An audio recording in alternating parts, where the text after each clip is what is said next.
Hey fellow chess learners, welcome to our channel Pawnception. Today we're going to talk about one of the finest chess matches that has ever played. In the glorious annals of chess history, there are games that dazzle, and then there are games that transform how we look at the 64 squares. One such immortal creation is the 1959 encounter between the magician from Riga, Mikhail Tal, and Keller, played in Zurich. This was not just a game, it was a performance, a poetic explosion of imagination and bravery. In a world that often tiptoes through positional precision, Tal danced through tactical fire, dragging his opponent into chaos and emerging not only victorious but legendary. Let us now walk move by move through this masterclass, each step an act in an epic story of war. Tal begins with NF3, a flexible move, like a calm breath before a storm. He's not committing to any specific opening, just watching, probing. Keller mirrors him with NF6, like shaking hands before a duel. Both knights are out. Both players are telling each other. Let's see who blinks first. White steps into the English or Queen's Gambit territory with C4. He's not grabbing the center directly, but influencing it subtly from the side. It's like casting a net instead of charging head-on. Black plays E6, which is quiet but clever. It keeps the center pawn struck flexible and prepares to support D5. This signals a possible Queen's Gambit declined or Nimzo setup. Safe, solid, classical. Mikhail Tal develops his knight to c3, reinforcing pressure on the center. He's building up energy like storm clouds gathering. Keller replies with d5, taking the center space confidently. It's a test. Are you ready to clash here, or will you flank me? White answers with d4, grabbing the center. He's all in now. The Queen's Gambit decline structure has formed, but this isn't going to be a quiet positional game. Tal never plays safe. Black plays c6, entering a semi-slab structure, a choice of restraint. He's setting up a fortress. Compact, hard to, but a bit passive. Here comes the spark. Tal develops his bishop to g5, pinning the knight on f6. This is a psychological move. It says your defense is tight. You're not as free as you think. It's not just development, it's pressure. But Keller bites. dxc4 grabs a pawn. He's saying, fine, take your time to develop. I'll take your center. It's a bold provocation, but now he's behind in development. He's poking the bear. Tal doesn't hesitate. He strikes the center with e4, like lightning hitting the battlefield. He's down a pawn, but he doesn't care. He wants activity, space, and open lines.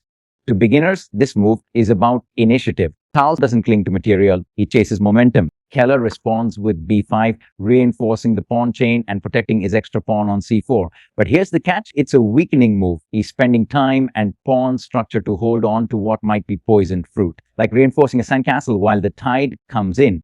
Tal starts probing. A4 is a classic wing break. He's trying to rip open the queen side where Keller is vulnerable. It's not just an attack. It's a message. You can't sit safe over there. He knows that if Keller pushes b4, dark squares around the queen become vulnerable. Keller brings out the queen early with qb6, defending b4 and adding pressure to d4. But this is a risky step. Early queen moves can be punished, especially when your king is still in the center. The queen is now a target, standing in the line of fire. Later in the game, this decision will echo, and here comes a bombshell. Tal sacrifices his light-squared bishop with bxf6. Not many players willingly give up a bishop this early, especially one with attacking potential. But Tal sees deeper. He doesn't care about static piece values. He wants to destroy structure. He forces gxf6, which means black's king side is shattered. No castle, no king safety, just a cracked wall waiting to fall. Keller recaptures, accepting the double pawn wreckage. He now holds the bishop pair, but the cost. Open files, exposed king, long-term weakness. It's like he's holding a sharp sword, but the hilt is on fire. Tal develops quietly. Don't be fooled. This is calm before the storm. He's preparing to castle, centralize his pieces, and let the momentum swell. Note how every Tal move has dual purpose, development, and pressure. Keller plays a6, a slow move to prevent the a-pawn exchange. He's hoping to contain the queenside tension. But with his king uncastled and center loose, he's fighting with one hand tied. Tal completes development and castles. His king is safe, his pieces are ready, and the battlefield is ripe. From here, the sparks become fire. Keller develops his bishop to b7, looking to use the long diagonal. But it's too late. The f file is open. The dark squares are soft. The king is in the center. This is where Tal begins to steer the game toward chaos. Tal strikes first. No hesitation, d5 is a central thrust, trying to rip open the position while black's king is still unsafe. Tal is giving up any pretense of restraint. This move is like pulling the pin from a grenade and tossing it into the heart of the board. To beginners, this is a principal move. Open the center when your opponent's king is uncastled and yours is safe. Keller takes. He has little choice. Leaving the pawn on d5 would choke his pieces. But this opens lines. Tal thrives on that. Tal recaptures, central control re-established. But now look closely, there's pressure building on c6 and e6. The center is thin. His minor pieces are flowing with energy, while Keller's are cramped and disconnected. Keller tries to distract with b4, hitting Tal's knight and creating queenside imbalance. But in reality, it's a distraction. He should be thinking defense, not expansion. This move weakens c3 and opens files that Tal will soon exploit. Tal fixes the pawn on a5 and carves out a base for future attacks. This pawn clamps down and threatens to trap the queen if she gets too cozy on b6. It's not flashy, but it's cold and calculated. The type of move that builds pressure like steam under a lid. Keller tucks his queen away, but it's passive. The queen is now more of a witness than a warrior. She can't influence the king's side and she's boxed in. Tal sacrifices again. Dx e6 opens the position completely. To beginners, it might seem reckless, but Tal has calculated the long-term payoff: open lines, exposed king, and powerful diagonals. It's not about grabbing material. It's about dragging black's king into the open. Keller grabs the knight by playing bx c3. Now he has passed pawns on the queen side, but what's the cost? His king is surrounded by gaps, his rook on h8 is stuck, and Tal is about to unleash a monster. Tal develops his knight at d4 with tempo, aiming squarely at c6 and f5. The knight stands like a walrus in the center, eyes blazing. Remember, central knights are deadly. Tal knows this and builds pressure piece by piece. A strange move by Keller. He swings the rook over, probably preparing to protect the 8th rank or prepare counterplay. But it's premature. His king is still in the middle, and Tal's queen is eyeing blood. Check. Tal throws his queen into the fire. He's not looking for a quick win. He's drawing the black king into no man's land. This is like flashing a spotlight on a burglar in the dark. Keller is forced to walk. His king steps into the center at d8, exactly where Tal wants it. In a beginner's eyes, this looks like a small inconvenience. In Tal's mind, it's the beginning of a royal hunt, a quiet, elegant move g3. Tal creates an escape square for his king, but more importantly, it prepares bg2 to guard the diagonal and develop the final piece. Every move he makes contributes to attack and defense. That's the art. Keller tries to develop and centralize. The bishop lands on d5, attempting to anchor the defense. But here's the deeper problem for Keller. Tal now controls more space, has a safer king, and every move from here on tightens the noose. The rooks are entering the war. Tal connects them and targets the d file right where Keller's king is standing. The trap is being laid stone by stone. Notice how every white piece now contributes. This is textbook coordination. Keller runs again kc8. His king is now moving across the board like a refugee. He's hoping to tuck into safety, but Tal is 2 steps ahead. Tal calmly captures the pawn on c3. This removes clutter and opens the b file. Now his rooks can swing over to queenside at will. He's setting the table for the final meal. bc5. Keller activates the bishop finally. It now aims at the f2 square, but too little, too late. The coordination is weak, and Tal's pieces outclass them all. A thunderclap. Tal pushes the pawn to e7, now only 1 square from promotion. It slices through the board like a knife. This is the point of no return. If you're Keller, it's no longer about winning. It's about surviving the storm. Keller replies with nc6. It looks natural, a developing move. The knight leaps to the center, adds pressure to e5, and guards the e7 pawn. But here's the problem. Natural is not enough. Boom, check. Tal slides his bishop to g4 and doesn't even pause.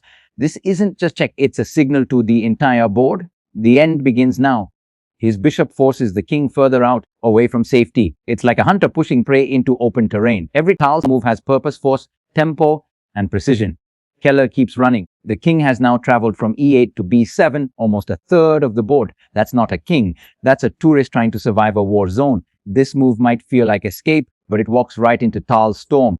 The knight jumps in like a sword from the clouds. mb5 is a brilliant move. Why? Because it hits the queen, adds support to the c7 square, and makes promotion threats with e8 deadly. Keller must now defend multiple threats simultaneously, and that's impossible. It's like plugging one hole in a dam while 2 others burst open. Keller desperately brings the queen back to e5 to stop promotion and guard the king's side. But now look carefully. This queen, which once stood proud on b6, is now reduced to bodyguard duty, defensive, passive, and one mistake away from disaster. Tal lifts his rook to e1, calmly, with confidence. He's loading the final weapon behind the e7 pawn. That rook has one job: support the pawn to queen, or remove any piece that blocks its destiny. Think of it like rolling out the red carpet for a queen's entrance. Keller blocks with his bishop. It's a solid defense on the surface. He covers e8, halts the promotion for now, and puts a physical wall in front of the threat. But here's the problem: he's putting bandages on broken bones. Tal doesn't stop at threats. He converts them into reality. Another rook swings into action. RAB1. This is beautiful chess. Tal brings his other rook into the game, pointing it directly at B7, where Keller's king has nowhere to hide. The entire board now orbits around Tal's control. Tal's logic is simple. If every piece joins the attack, the defense collapses. Keller tries counterplay. He grabs the bishop on G4 with his rook, trying to simplify and remove attackers. But this is exactly what Tal wants, to lure pieces away from the defense and make the king even more naked. At this point, Keller is playing whack-a-mole. Where he hits, Tal strikes elsewhere. Tal doesn't wait. He sacrifices the rook, Rxe4, capturing the bishop and clearing the way for E8 promotion. If Keller captures back, Tal's passed pawn will become a queen with tempo. It's cold, brutal, and accurate. Keller accepts the rook sacrifice by playing Rook C4, but now the e-file is open, the rook on B1 is slicing across the board, and Tal's knight is looming for a deadly jump. This position is hanging by a thread, and Tal is holding the scissors. The white knight crashes into D6 like thunder with check. And this isn't just a check, it's a strategic blow. The knight forks multiple squares, guards the pawn on E8, and forces the king deeper into the corner. Keller has no choice. The king flees to C7, cornered like a hunted animal. It's now on the wrong side of the board with no pawn shield, no safe square, and no backup. And Tal, he's calmly preparing the final blow, a masterpiece of timing. Tal now picks up the queen on E4 with his knight. He's regaining material, but more importantly, every black piece that once guarded something important is gone. The board is quiet, but only for a second. Tal's pieces are taking over the stage. Keller takes back with the rook, desperate to keep material balance. But look closely, the back rank is weak, the king is stuck, and a tactical storm is coming down the B file and E file simultaneously. Calm before the storm. Tal plays QD1, a repositioning move that looks gentle, even quiet. But here's what it does. Is D7, the final penetration square. It sets up a devastating battery. And most importantly, it prepares for RB7 check. It's like drawing the arrow back before the release. Keller sees the coming storm. He places his rook on E5, trying to block and defend the light squares. But it's too little too. He's building sandbags while the flood is already inside the house. And here it is. RB7 check. Tal launches the final strike. The rook lands with check and Keller must escape. There's no escape. His king is sitting on the front lines and the queen is watching from D1, ready to strike. The king takes. It has to, but now the black king is completely isolated on the B7 square. The queen knight and remaining rook are circling in. The next move is inevitable. Tal drops the queen to D7 check. A surgical strike. The king is forced again. There's no hiding, no blocking. This is a clean combination, perfectly calculated more than 10 moves ago. Keller moves the king to B8. But now it's a formality. Everything is collapsing. The next move will crown the attack. Check. Tal promotes the pawn to a queen with tempo and force. It's not just a promotion. It's a declaration that the attack is unstoppable. The second queen steps onto the board like royalty arriving to a victory parade. Notice that he didn't rush this. He built up piece pressure, cleared the path, and only now promoted.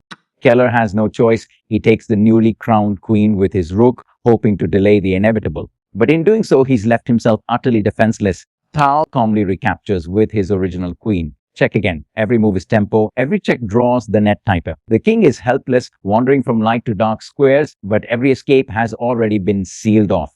Keller's king tries to flee toward the queen's side corner, but it's walking through a minefield. Another check. Tal steps his queen to D7.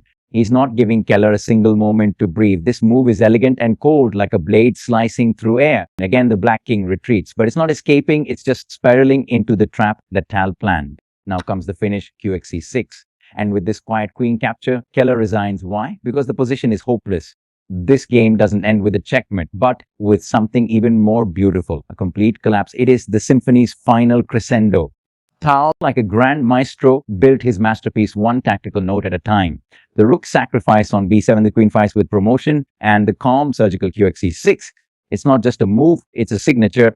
What makes this finish unforgettable isn't only that Tal won, it's how he won. Every move was a story. Every sacrifice had a voice. It teaches that chess is not always about brute calculation, movement. It's about the soul of the game, intuition, daring, and the art of attack. This was a checkmate of the spirit. And if you didn't get goosebumps watching it unfold, rewind, and witness genius again, if you found this breakdown insightful, please like the video, share it with fellow chess lovers, and subscribe to the channel.